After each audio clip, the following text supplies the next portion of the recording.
بعيدة تماما في اتجاه كارلس خيل، ثم إيسكو استلمها توغل إيسكو يلعب بينية، كرة لموراتا جول.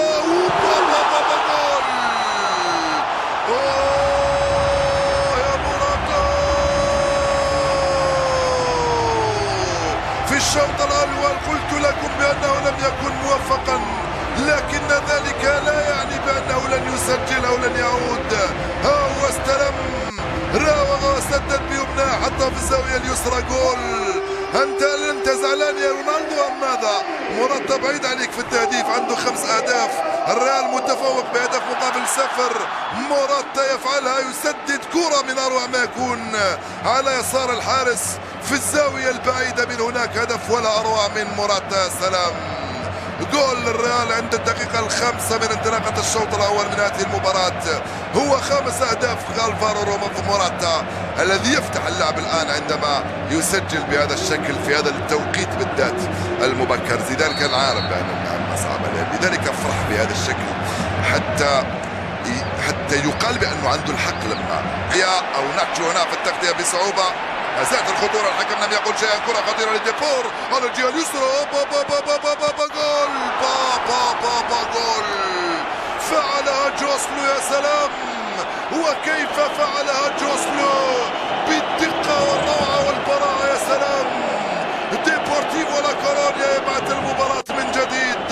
يا له من خطأ على مستوى دفاع الريال. في الريال لا يخطئ الدفاع بهذا الشكل. المدافع لا يمكن له ان يحتفظ بالكرة بهذا الشكل يا كازيميرو، والمهاجم امامك ترميها شمالا ويمينا وفي العمق وفي الخلف وفي الامام، ولا تحتفظ بها بهذا الشكل. الانطلاقة والتمرير في اتجاه جوزيه لويس جوسلو، بوم في الزاوية اليسرى، ضربت في العارضة الافقية ودخلت. جول. ديبورتيفو لا كورونيا يعدل النتيجة أمام الريال في سانتياغو برنابيو، يبعث اللقاء من جديد. الريال لم يفوز وديبورتيفو لم يخسر، والمباراة لم تنتهي. ما زال نشاهد الأشياء الجميلة من دون شك في هذه المباراة. 19 دقيقة لعب، هدف لهدف صارت النتيجة. ريال مدريد أمام ديبورتيفو لا كورون. ربع ساعة من الشوط، يعني كان طفل صغير. والانطلاقة السريعة من جانب عناصر ديبورتيفو لا كورون في الهجمات المعاكسة، كرة خطيرة وصعبة. جول.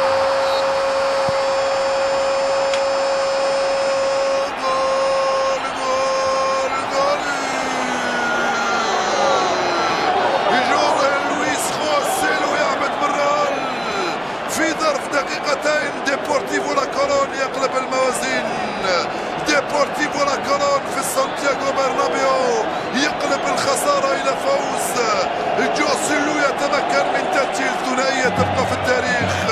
ديبورتيفو لا كورون الذي سبق له وأن أبقى المدريديين في نهائي كأس الملك في الذكرى المئوية، ها هو يفعلها اليوم أمام الريال وأمام أنظار رونالدو في سانتياغو برنابيو. دائما بنفس اللاعب، أين كان مخبأ هذا اللاعب جوزيه لويس جوسيلو الذي تمكن من التفوق على راموس والتفوق على كايلور نافاس وإضافة الهدف الثاني للريال. جول الحقها يا راموس، الحقها.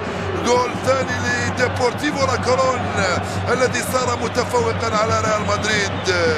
هاي المباريات التي تبدو سهلة كيف هي صعبة بالنسبة للريال وبالنسبة لكازيميرو. من هناك على اليمنى وصل عليه فاسكيز. 7 دقائق فات مشاهدينا الافاضل، توغل فاسكيز. جول. جول. جول. جول. جول. جول. فعلها الدومينيكاني. ماريانو ينقذ الريال، ماريانو يعين الريال، ماريانو يسجل اهداف، اول اهدافه مع الريال في الدوري وفي سانتياغو برنابيو. يا سلام. الكرة بالراس امام دفاع يتفرج، يتمكن ماريانو دياز. لوكاس فاسكيز يوزعه ماريانو دراس بالراس، خلى الحارس يتفرج. تيتون، يا سلام عليك يا ماريانو يا دياز من امام العملاق لتشيلسي. هدفان لمثلهما الريال يعود من بعيد. الريال يصاب ولكنه والريال عاد بقيادة ماريانو دياز في الدقائق الأخيرة من عمر هذه المباراة. هل سيتمكن الريال من إضافة هدف ثالث ويتفوق في اللقاء بشكل أنفس في غياب البي بي سي وفي غياب خماسي من ذهب توني كروس؟ جول فعلها المنقذ راموس، سجل الجول الثالث في الوقت بدل الضائع من عمر المباراة. هذا هو الريال وإلا فلا، هذا هو راموس وإلا فلا. ها هم اللاعبين الكبار الذين ينقذون فرقهم في اللحظات الحرجة. جاء راموس من بعيد، سدد بالراس وسجل الجول الثالث للريال. يعود من بعيد في سيناريو عجيب وغريب. ريال مدريد يضرب بالثلاثة اليوم، راموس يسجل هدف في منتهى الروعة.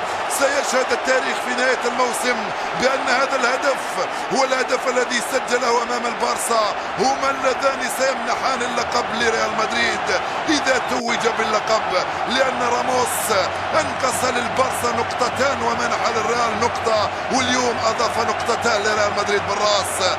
عناصر ديبورتيفو لا كورون عارفة بأن هذا الطائر المجنون يقدر يتفوق في الكرات العالية، ولكنها لم تراقبه ففعلها. زيزو يفرح، زيزو يحطم الرقم القياسي ويفوز على ديبورتيفو لا كورون بالثلاثية. ثاني مدرب في ريال مدريد.